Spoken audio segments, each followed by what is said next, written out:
Hello and welcome to Chats with the Chairman. It's an honor and a privilege to be able to participate and do this show, and I've enjoyed it since it came out, and this is my third edition and involvement here. So I'm thankful to everybody tuning in. You know, the volunteers at IICRC are somewhat different, I think, than most people. We have people that are really dedicated to the industry and making the industry a better place. And I had the fortunate opportunity to meet today's guest. Working on an assignment with IICRC on one of our programs, the Continuing Education Credit Program. And it seemed when we met on the Zoom call, there was just an automatic something, and I knew we had found a really good volunteer, and that is today's guest. Brad Kovar is going to join us today, and I'm kind of excited, because we got a lot of stuff going on, and Brad is engaged, to say the least.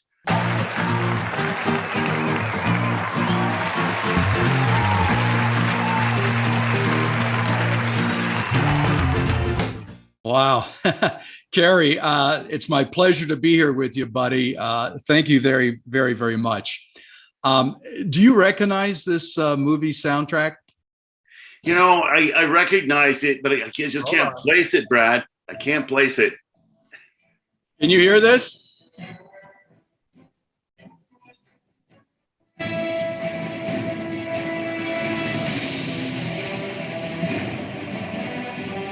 Well, if you can't recognize it, that's the soundtrack from the movie Iron Man 3. Okay. All right. I'm playing this actually in recognition of you receiving the Iron Man Award back in 2014, from the IICRC. I think that was for having the most courses taught in a year? Yeah, that's exactly what it was. I had the privilege of doing that. And that was about 40 some odd courses, right? Yeah, there was more than that, actually, but yes, there was a lot of courses taught, and I've dedicated my last 15 years to helping people and training people and participating. Yeah, that's almost a course a week. Did you just not take any vacation that year or something? Well, I always take time off at Christmas. The rest of the time, it was pretty busy. Yes. Yeah. Well, anyway, I figured that playing that song, maybe Kayla may think about replacing the Chats with the Chairman theme and play Iron Man 3 instead, or maybe whenever you walk into a room, have that music play, kind of like, Hail to the Chief or God Save the Queen. I don't think God Save the Queen would be appropriate here, but that might be a great song for you. And here I am interviewing you, right? That's okay. That is okay, Brad. I knew that we would have some fun doing this program. So sorry to kick it off that way, buddy. That's all right. That's perfectly all right. I've been privileged to there's a few instructors, most recently Mark Cornelius, and he's pulled it off, and he's probably going to do it again this year. And David Hodge and Joe Dobbins and Tony Macaluso and myself, and there's others over the years that have been that engaged and taught that many classes because it worked out for them and travel allowed it. And, so it's quite an honor to be listed in the Hall of Fame at the IICRC Global Resource Center. It's quite an honor.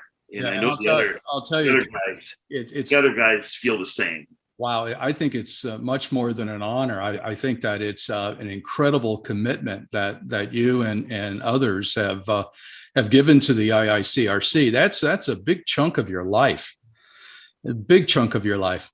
It is, but I've been committed, and I know that we're going to talk a lot about this today. I have been committed since I got into this industry way back, to make it a better place, to bring more recognition to our registrants, to the various trades that we do. And I call them trades because they are. And whether that's on the cleaning side or the restoration side or the inspection side, what we do out there has a huge impact on people's lives and, the integrity of their buildings a lot of times, and just, their health and well-being and their indoor environment. Right. So Absolutely. I've been a huge proponent, and that's why I was excited to meet you when we finally met in person. And I shared that with you. Yeah, we did. We had a great conversation. I think it was at the summit. Yeah, it was at the Standards Summit just a few months ago, and how I would like to see more engagement, more participation, develop the relationship between the cleaning and restoration industry and the industrial hygiene community, right? Right, and right. It is we're all in this together. This huge industry now, and it is huge. Yeah, so, we share the same workspace. I mean, we're at the project sites together, and I think it's important as we move forward and as more and more industrial hygienists become involved with the IICRC and standard development, that we get to learn more about the contractor's concerns and the industrial hygiene or the consultant's concerns. This is all really, really important. And, and walk in each other's shoes if we can for just a moment. I had the great opportunity early in my career to actually own a couple of restoration companies. Actually, while I was an industrial hygienist, I was just absolutely fascinated in your trade. And I have a lot of respect for what the restorer does. And I have walked in their shoes. So I totally, understand the difficulties that sometimes restorers come across.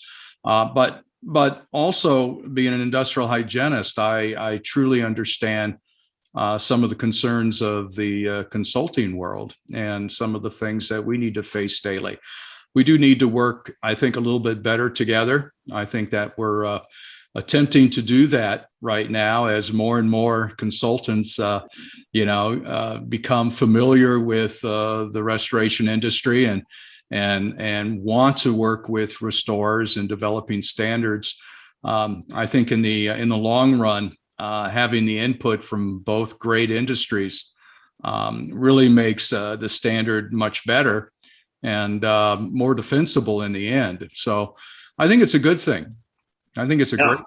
Yeah, absolutely. And, I saw this with the early standards, particularly the 99 water standard, and then the development of S520 and the launch of that in 2003. And then the participation that worked towards the first accredited ANSI accredited standard, the S500, 2006. There was more and more people coming in from the consulting side, from the hygiene side, and it was just like, wow, how can we make this better? How can we make this better, right? And not worse, right? Well, it's certainly not worse. Yeah. But yeah, it's growing, and to me, as I work the last however long I'm going to work for again anymore, but it's great to see that we finally got that halfway across that bridge anyway. Right. So it's a great thing. Right. Tell me, Brad, when did you get exactly involved in our industry? You said you had a couple of restoration companies, and when was that, and where did you go, and how did you get to where you are today? Well, I think you said, Carey, at one time that your inspiration for entering the restoration profession actually came from an 8-gallon portable extractor. I think I heard that somewhere. Well, Uh, my inspiration for becoming an industrial hygienist was a little different. It was actually an 8-inch quiche Lorraine. I know that it sounds like an unusual progression, but that is what really happened. Many years ago, my wife and I started a food manufacturing company, beginning with my recipe for quiche, which was truly a party favorite. We began making it at home for local restaurants, and before you knew it, we purchased a commercial facility, and we started producing a whole lot of quiche. And before you knew it, we were on the shelves of every major grocery food store chain throughout California. And then it went nationally and then internationally. So, it was quite a progression. And what I think led me into the industrial hygiene, profession was that I had always, during that time, was interested in microbiology and mold inhibitors. I tried to extend the shelf life of our food products from 2 weeks to further. I mean, extending a shelf life is really important in food manufacturing because you usually end up buying back all of the moldy products. And that does end up being, quite costly. So I made a friendship with a PhD microbiologist, and we began studying, natural mold inhibitors, from different things, from what most people use, citric acid. But we started to get into other extracts like rosemary and spinach extracts, which does have a inhibiting element to those herbs.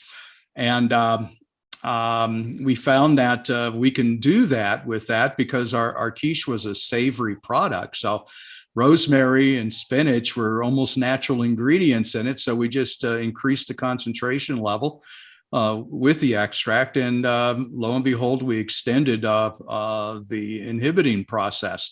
So I just became very, very interested in it. And a little bit later down the line, Dr. Chakravarty, who was the PhD microbiologist, kind of convinced me to get into the industrial hygiene business. So I sold the food manufacturing business and went right into industrial hygiene. I started a company called Safeguard Enviro Group. And Dr. Chakravarty ended up being the laboratory director of our in-house lab. So our friendship has continued for well over 25 years. And we just continued in the Southern California market as an industrial hygiene consultant, a company that really got into education and got into as much as we possibly can regarding the industry. And we I continued my interest with restoration because I always respected it, and ended up purchasing a couple of restoration companies starting from scratch. And one thing led to another, and I felt that our true business was consulting. So we continued with that and became a fairly large firm here in Southern California. We have 30 employees. And we just purchased another building, so we're getting ready to move in the next week or so. So we're excited about that. And that was basically the progression from food manufacturing to industrial hygiene.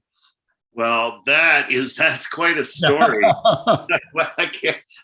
How do I come back from that? I know. In my classes, I talk about microbial inhibitors. I definitely do talk about that, but I had no idea that you could take that far and put it into a delicacy like quiche. Holy cow.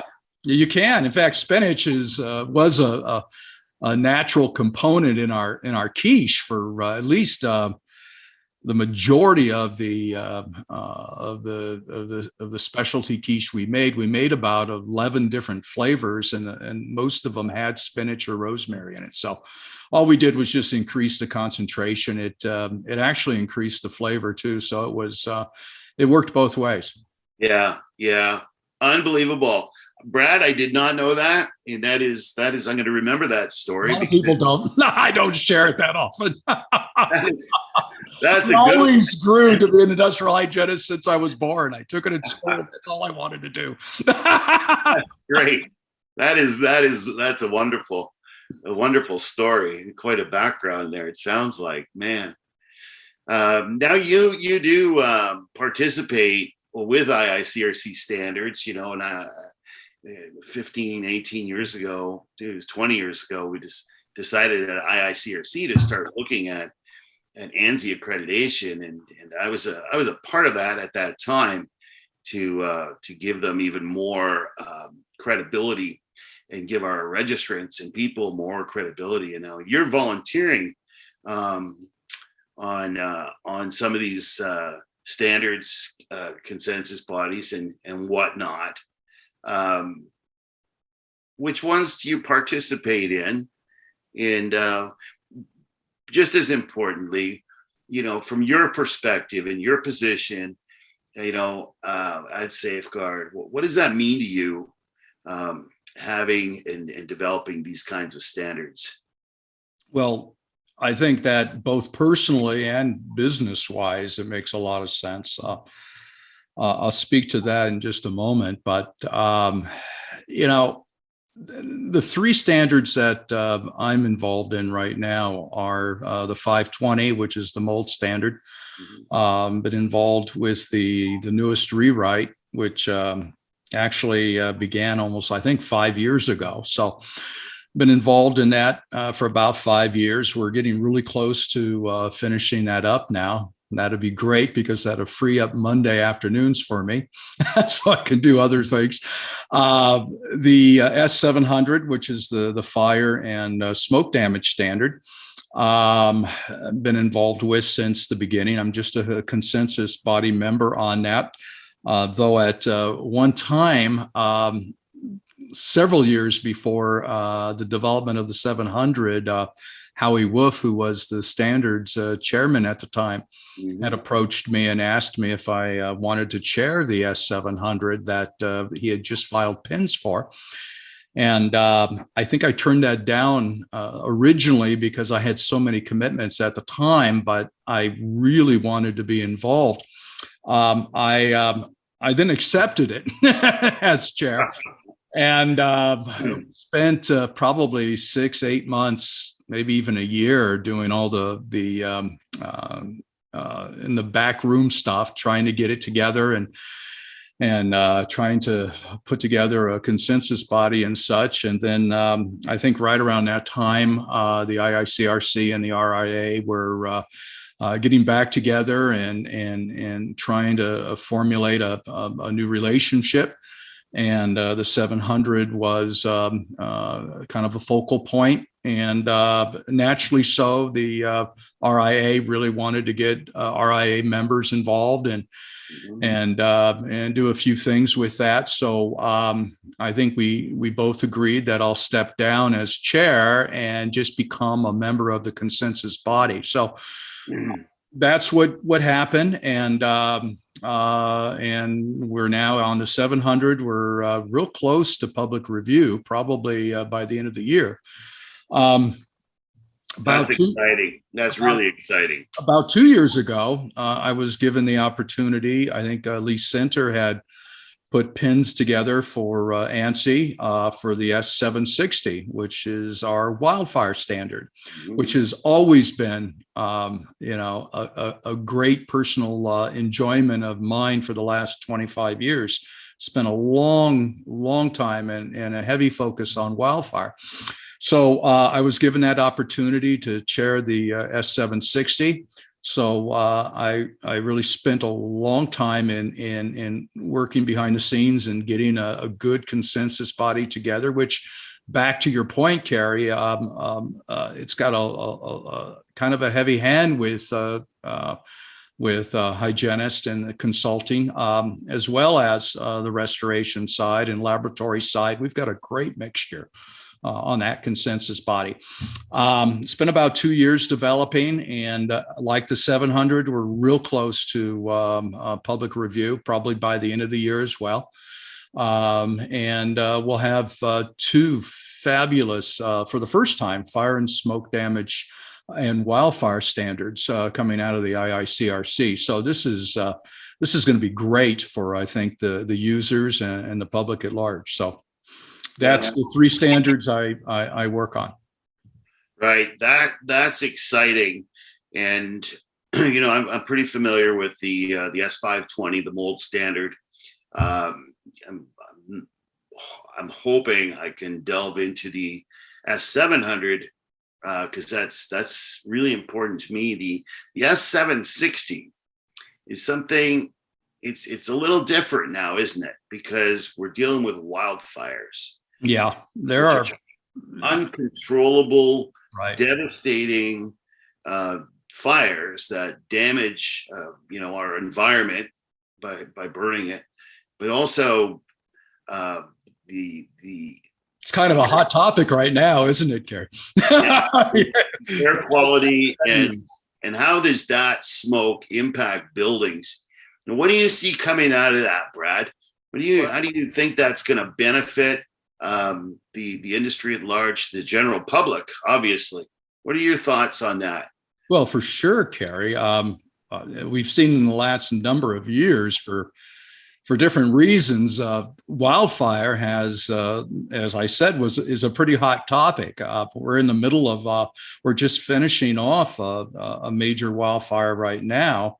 It's I think it's called the Coastal Fire, which has had a large impact in the communities of Laguna over here in California. But we seem to have major wildfires, not just in the Pacific West, but all over the country right now, and it's only getting worse. So I think developing a standard on professional investigation as well as restoration of structures, contents, and systems, which is really the title of the 760, is going to be extremely useful for our contractors and hygienists, but for the public at large. What's interesting about this standard is we're really going to cover both elements, the investigation side, as well as the restoration side, which is a little different for IICRC restoration standards, where we might just,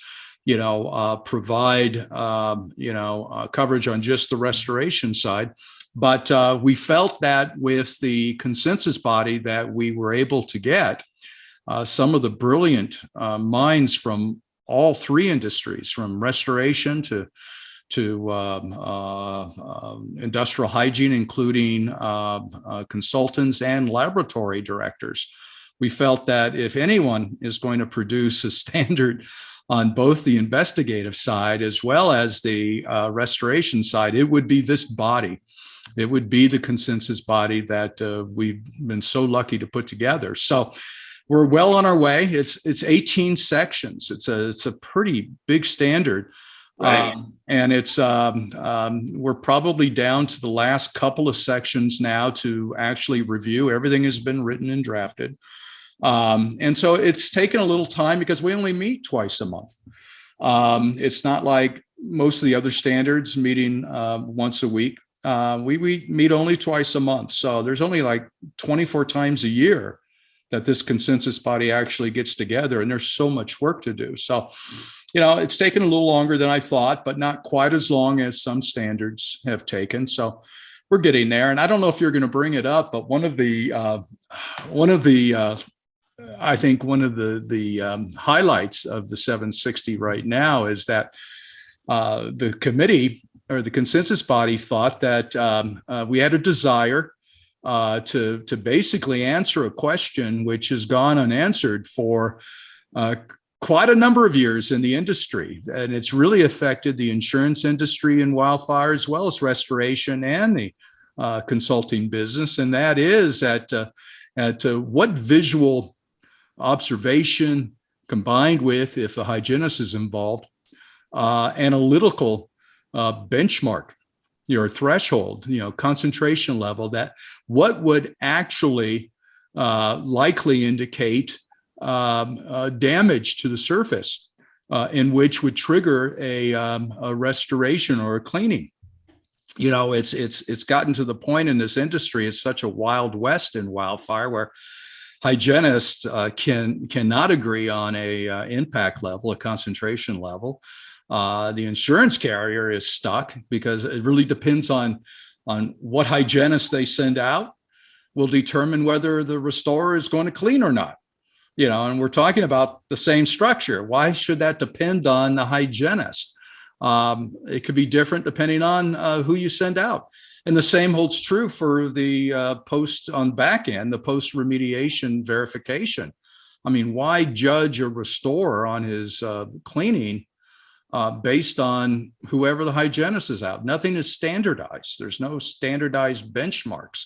So it's really difficult for the restorer. So what we did is we reached out to the AIHA, something that I think you wanted to see happen during your presidency here, more of a partnership or a constructive alliance. And what we did is we reached out at the highest level at AIHA, and they too thought it was a pretty good idea to come up with this special section and develop a standardized methodology.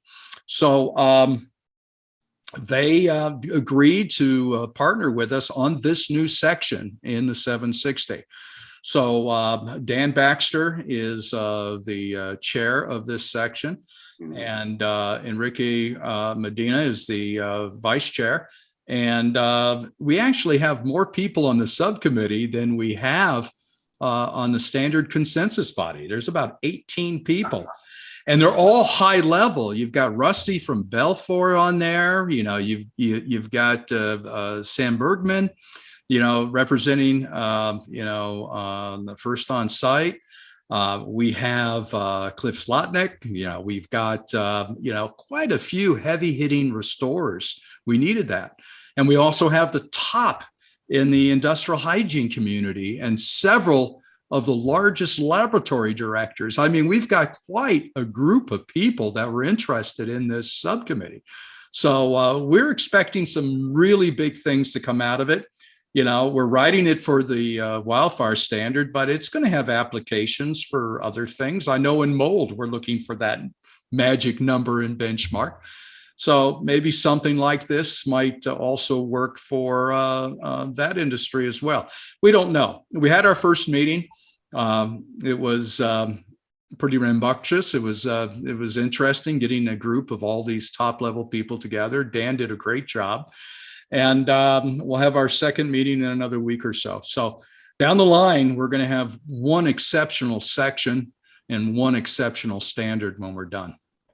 That is so exciting to hear that from you, because that's been one of the issues all along, particularly on the mold side, is we really don't have a benchmark, and hence why it's not really reviewed as that serious a problem, because how much is too much? Right.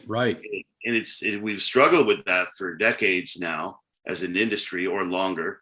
And I am so happy that you're taking this on, your group, and you've got some heavy hitters there. That's pretty exciting. That's very exciting. We're very excited about it. And again, we'll see what the future holds. I'd actually like to see this group become some form, at least for the 760, an advisory board of some sort, because we, as a consensus body, sometimes there's some technicalities or some information that we even as a consensus body may have some difficulty in understanding, And as brilliant as we all are, it's nice to have kind of an advisory panel that we might be able to turn to, made up of the highest level in the industry. So if they can't answer the question, it probably will go unanswered for many more years. So, Right. so Yeah. anyway, so that's it with the standards. Well, that's pretty exciting stuff. I think we both agree. And the fact that you're saying public review towards the end of this year, that's pretty exciting. Well, we'd like to. Yeah. Well, you know what happens in standards. There's I know. I there's understand always the a roadblock process. somewhere. And hence why we picked the ANSI process to follow, because it does allow for openness and consensus, as you say. That's exciting for me. You mentioned Cliff Zlotnick's name, and I was lucky enough to be on chats with the chairman, with Kevin Pearson, our immediate past chair, with Cliff Zlotnick and Joe Hughes. Mm-hmm. And you mentioned Cliff's name, and it kind of put me back a few decades when I was chairman, chairman of the IICRC at that time.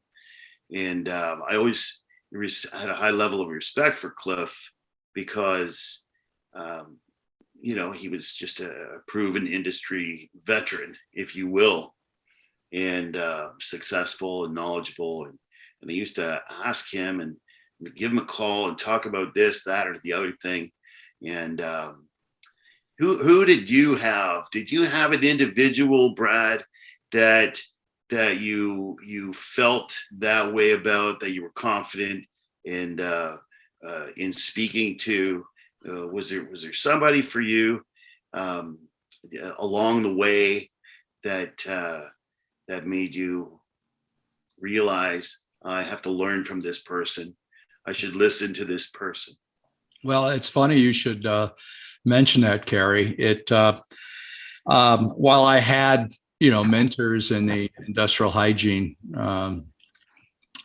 profession, I would say the most impactful mentor for me was actually a very, very, very close and unusual friendship that I had, and also a colleague, and that would be Marty King, who obviously everyone in the restoration industry are very aware of Marty and what he's done, specifically in fire and smoke damage, actually. But I think I mentioned this to you some time ago, was Marty's and my relationship began, like many of my relationships, with an argument and fight. We were probably a lot of relationships with Marty starts off that way. We were both on the FS1 Fire Standard 1 committee, which was a product of ISO quite a number of years ago. And then it became RIA. What is it? Yeah, I think it was an RIA project then at that time. There was other mutual involvements and things, but it ended up actually being a reference document for the S700. But at any rate, in those days with Marty, we started off with an argument, a fight. It was on a committee call, and it really got pretty bad. Afterwards, Marty gave me a call. I'm not going to say he apologized. I don't want to do that. But we started a kind of a long-lasting relationship that extended into us both co-writing, I think it was 4 industry guidelines on wildfire. And I just found Marty so amazing, and I respected him so much. And he actually he respected me too. We both maybe made fun of it, but we were both each other's proxy, for decisions, in committees that we might have shared out. Marty's not here, but he said that whatever I decide, he's fine with, and vice versa. And it was pretty neat. There probably wasn't a day in a 2 or 3 year span that we didn't talk for 2 hours a day on the phone. And he just was a mentor in the restoration side industry for me, and I hope that I might have taught him a couple things. So I highly doubt it in industrial hygiene, but it was one of those relationships that I will never forget. I have a picture of Marty and his wife when they passed away, or after Marty had passed away. His daughter had handed out some of these photographs to several people that he was, he got to know real well. So I keep that in my office here, and there isn't a day that goes by that I don't look at it and think of Marty. He truly was a great mentor for me, as others. Right. Yeah. And there is lots of others too. I know. I had an idea about that story because you had shared parts of that with me before, and myself included. I have lots of mentors that help me along the way, professionally and technically, right? And Jeff Bishop, Lee Zimmerman, Daryl Paulson. Oh yeah, people that they made sure that. Well, how should I say it? They had my back. They had my back. And but they also became good friends over the years, right? Right. That's wonderful. That relationship, if you can bring it to away from just business and colleague and take it to a friendship, or you share bread and maybe a glass of wine, it takes on a whole new meaning. And I've got a few friends like that right now in the industry, where we may not see each other in person because they're across the country, but we'll do a Zoom call together. And we did this one time on the 520. I'm sure some of my buddies on the 520 committee will remember we decided to do a cocktail hour on Zoom, away from the standard meeting. And I got to tell you, we had such a terrific time. I mean, it went on for hours, actually into the evening. And we were just eating and drinking and just enjoying one's company. And that's probably something you might want to, do in the future on these committees, is bring it to a level of friendship. And you tend to get along a little better. A little less fights. Yeah, you're right. And that's normally what often develops from this type of collaboration, because we like you said, we argue, we reason with each other, we come to consensus, but to be able to put the books down for a while and go out for dinner or something like that, or have a Zoom call. Right. You can go out to dinner if you're local, but unfortunately in this industry, there aren't a lot of local people. I'm thinking of Jim Pearson right now from the 520 there in a community in Montana. He has to rely on Zoom, but others are that way too. Yeah. No, that's wonderful. Where do you expect us, yourself, to be, in a few years, in 5 years, Brad, as far as the industry goes, and as far as IICRC goes and our standards? Good question. Terry. I just throw that out there because, I'm at that age myself where I'm starting to look at what do I want to be doing in 5 years or 8 years. And now I get a little more time off and have a little more fun in my life.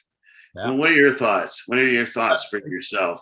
I was just thinking, Carey, when you mentioned that it's kind of like your days in high school, where you're thinking, what do I want to do for my life? What career do I want to get into? And now, to tell you quite honestly, I'm looking for the answer to, how do you retire from retirement? That's my problem. I've the last 5 years or so, I've been trying to retire from my company and spend more time as a volunteer. And I have been pretty successful doing that. I have all three of my sons are involved in my company, and all three of their wives. So it's really I guess you can say, a family business, but we're greatly outnumbered by all the other employees. But they manage the business. They manage it really, really well. doing a really good job. But there's still a few things that I think they can learn from me, in growing and, just breaking out of the bubble. I've been real lucky in my life in doing that. But they're great at managing a business and sustaining it, which is real important in this consulting business. Lots of competition. But where do I see myself? Well, I see myself remaining active with the IICRC for a couple of reasons. One, I really enjoy it, and it's one of my favorite pastimes. Does take some time, but at our age, Carey, I think you want to do things that you enjoy. It's a little different when you were a kid. You were thrill seeking and doing lots of things, and really didn't matter, what party you were at or where you were going, what movie you were seeing. But now I want every moment to be meaningful. So, in my later years, I just want to do the things I really enjoy. So my wife of 42 years and my two dogs, we go camping all the time. I might have told you that. We actually do a lot of IICRC meetings from the road, in our camper on the beach, sucking down a glass of wine or something. That makes the meetings more relaxing and probably even more enjoyable. But well, hearing that, you may never stop volunteering. I think I'm known for conducting these meetings from my RV. So I do want to spend more time camping and enjoying my wife in these later years and the dogs and stuff. So I'll probably lighten the load up a little bit. I know that my next call coming up after this, I'm on a live call with the EPA. I think I might have told you I'm really involved with them, and they asked me to do a wildfire training for their Region 9 for the Indian tribes. Wow. 140 something Indian tribes in California, Arizona, Nevada. And so we just finished a live marathon broadcast. That's the word I was looking for, marathon. A couple of days ago, I lost my voice through half of it. I just can't do that anymore. Some things physically I just can't do. So I have to be cognizant of that. I used to love teaching, Carey, like you, doing 8-hour sessions 3 days in a row. I just can't do that anymore. So I'm going to try to, just do the things that I'm capable of doing without making a fool of myself. But I will spend, as much time as I can with IICRC. It's a love of mine, and that's not going to ever change. What about you, Carey? What are you going to do now? That is awesome to hear, Brad. And what am I going to do? Well, as the years go by now, I spend more time with my grandkids and Yes. my daughters, and we're still a pretty close-knit family as far as that goes. So what am I going to do? Well, I'm going to be IICRC chairman for another year and a half. Until they kick you off the board, right? Or they kick me off the board, yeah. And then I want to do some traveling. I've got a long list of places to go and that I still want to get to in my life. And it was actually, it's funny you asked that, because just before COVID hit, I had a couple of trips planned, and of course they all got nixed. Yeah, me too. So we've sort of been biding our time. I'll always be an IICRC advocate. I would like to think that, and I'll never ever be like, our industry watchdog Pete Consigli. I'll never attain that status. But I would always like to be. I would always like to be an IICRC advocate in one way or another. As I retire out, and then still wherever I can fit in and help younger people. Yeah, that is so good, Carey, and that's so respectful. And I think at our age, we kind of think about how we can spend the rest of our lives impacting others, and there's nothing better than IICRC and IICRC standards of, to impact people. So, that's my aspiration, is to keep that going. You mentioned grandkids, Gary. Yes. So how many grandkids do you have? I have 3. 3? Well, Yeah. I am now a proud grandfather of 8. Grandkids. Congratulations. It's funny. I have 3 sons, no daughters. And my 3 boys until this year produced only boy grandchildren. So we were, much more than a basketball team. We're almost a football team, all boys. And then this year, my middle child, Brian, had our very first granddaughter. And that's lovely. 1 week later, we had another grandson. So it was 8 grandchildren now. My wife and I are so excited. So that's one other thing I'd like to do. I haven't had, the opportunity to spend a whole lot of time with them. They're all over Southern California here, and it takes a while to get to everyone's house. With my schedule, it gets a little tough, but so we're hoping to be able to enjoy them a little bit more in the coming time. So we'll do that. Well, and that's good. And that is what, we were talking about mentors, and Lee Pemberton, who's has been a mentor over the years for thousands of people, probably. He told me that a long time ago, Brad. He said, make sure you take time for yourself and your family, and IICRC will be there tomorrow. He told me. Exactly what he said. I was given similar advice. I'm not going to get into it because it's actually kind of a sad time, but I was given advice similar to that. And I will never forget that. Never forget it, that you're right. You need to, think about enjoying life. Even though what you're doing you enjoy, it's still business related, and it's nothing like sharing time with family. So, think about that, involve that in your life while you're here. You have to. So. Yeah, I agree with you 100%.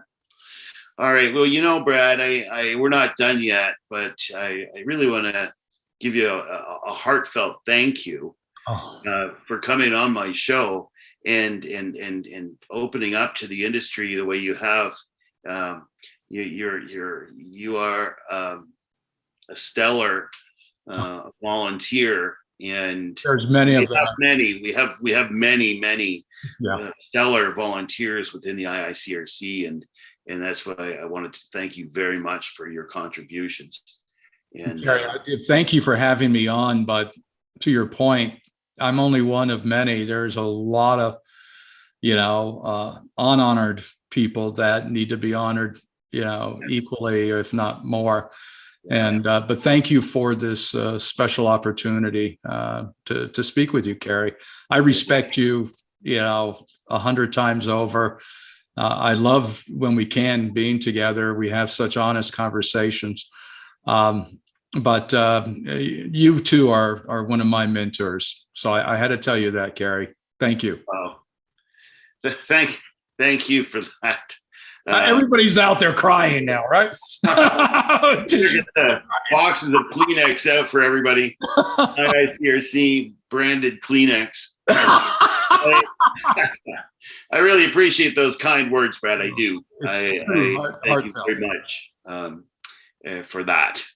I'm looking here. I see there's a question in the chat box from our mutually good friend Kevin Pearson, and I want to just acknowledge that he's active in the chat box. So I can't even see the chat box here. So. Well, I know it's one of those controls I have that you don't have. Don't feel slighted by that. Okay, that's okay. But thank you, Kevin. I hope I haven't heard the question. Kevin, he was curious about what what you're looking at under your microscope. That's what Well, these are only a few of my toys here. yeah, Our house lab's got all the heavy equipment. I bet. Well, you know Kevin as well as I do, and he was just poking fun at us, I'm sure. But thank you, Kevin, if you're watching, for saying that. IICRC has I've got some updates here. I want to bring out, and I just wanted your take also on this, Brad, while we're still on the call. And IICRC recently launched the Mold Uncovered campaign. And it's an awareness campaign, about the dangers of mold, the importance of having potentially laws or regulations, legislation, and it's being targeted at different levels of government, local, state, federal, and that is out there. And of course, governmental lawmakers promoting IICRC, specifically S520, but ultimately, it'll bring awareness. And that recently launched. I didn't know if you had any thoughts on that. It's a big deal. It's one of our first real major, campaigns as an organization, and it's just awareness. That's all, and publicizing our standards. Carey, it's funny you should mention that too. I just noticed it on the social media just a week or so ago. Mm-hmm. And the first thought that came to my mind was, it's about time. I think that it's certainly a relevant topic, especially coming from the IICRC. We need to see more of these awareness campaigns on some other topics too, that the IICRC are experts on, I guess eventually fire, wildfire, other things like this. But mold is a great start. That's where we all started. And I hope it does bring attention to the S520. It will. This is just an outstanding standard. The rewrite is so phenomenal. I can't wait till we're able to publicize that a little bit. You've got an outstanding group, with Jim Pearson and Scott Armour as our leaders, and a whole incredible consensus body that has spent a lot of time on updating and rewriting the 520. So I'm excited for that to finally get to public review. I'm glad that you are featuring it in this awareness campaign, and I look forward to more of these types of awareness, campaigns and communications out of the IICRC. It's a great idea, Carey. Well, that's great. And, a lot of that came internally. IICRC at our headquarters in Las Vegas have seemingly some of the best brains in the industry when it comes to marketing, et cetera. And it's something that I'm proud of. And like you said, you'd like to see more of them. It's about time. And you know what? You're absolutely right, Brad. And, big things like that are out there, like mold, now potentially wildfires. It's pretty exciting to think about what we can do moving forward. So I'm pretty excited about that. And we've also been working towards, accreditation for the actual individual certifications. So ANAB, through ANAB, which is part of ANSI, to have the actual exams accredited. And I think that'll bring us one step closer also to reaching different levels of government and so on. But more on that to come in the future. That's really a great idea too, Carey. I had the opportunity quite a few years ago of actually developing an accredited certification for ACAC, which was fire and smoke damage consultant, council certified. And accreditation is very powerful. It's a super high level, and it's very meaningful for your certificates. So that is a excellent idea. And I'd love to see that happen with IICRC certificates. Yeah, yeah. And I will be behind it 100%, Oh, yes. Moving forward. So that is, that's the big news. We got some other things just to inform people about our Hall of Fame nominations. IICRC at our GRC headquarters in Las Vegas has a Hall of Fame. I hope you get to see that. I hope so too. One day soon, Brad, when you're in Las Vegas. Yeah, maybe next week. Maybe next week.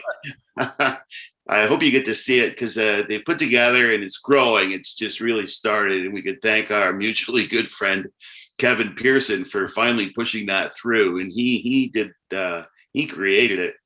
So, but we have nominations that open up, and they open up June 1st, and that is to recognize people that have gone above and beyond over the years for our industry.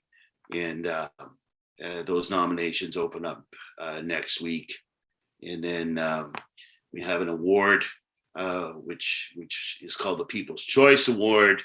And that is for, the most popular instructor, according to the students. That opens up July 1st. And we are getting really close to having a new WRT exam revised based on the latest version of the S500. So that'll hit the street sometime in July or before, but definitely by July. And then a word to our instructors that may be on the program today is that AIM will take place October 1st at the Green Valley Resort in Henderson, just outside of, just minutes away from. Great place. We were there during the summit, if you recall. Yeah, Nice yeah, place. it was a lovely place. Yep. And it's Henderson, and it's not far at all from downtown Las Vegas or from the IICRC Global Resource Center. So yeah, that's really close. So, well, Brad, again, I want to thank you very much for joining me here today. I have a poll question that we're going to send out to the viewers that they can respond to, and the question is how many BSR IICRC fire standards are currently being drafted. So BSR is the designation they hold before they get final approval and become ANSI standards. And the question is how many are being currently drafted? And I see there's numbers up on my screen popping up here.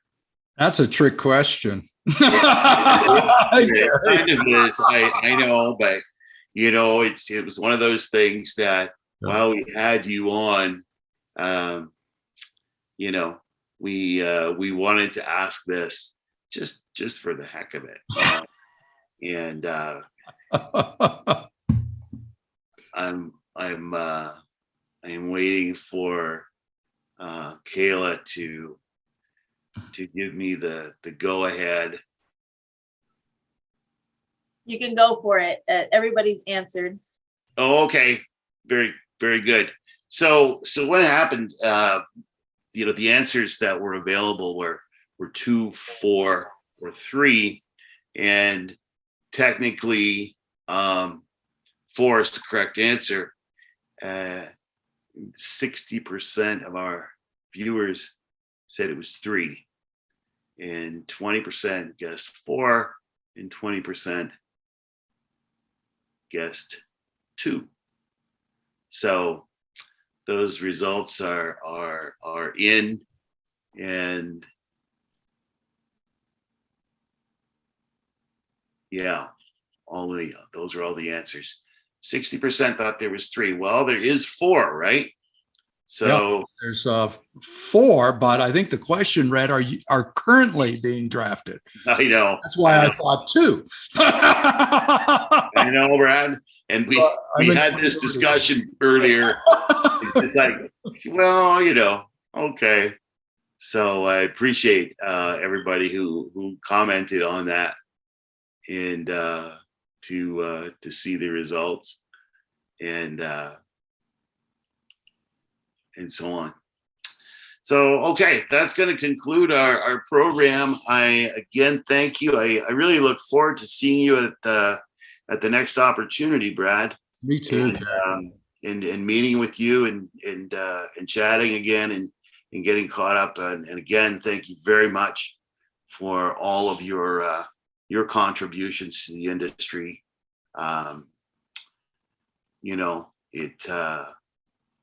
It means a lot to me. It means a lot to the entire IICRC board of directors to know that there's people like you behind us, bringing credibility to the industry and our registrants, and all in the benefit of the ultimately the consumer.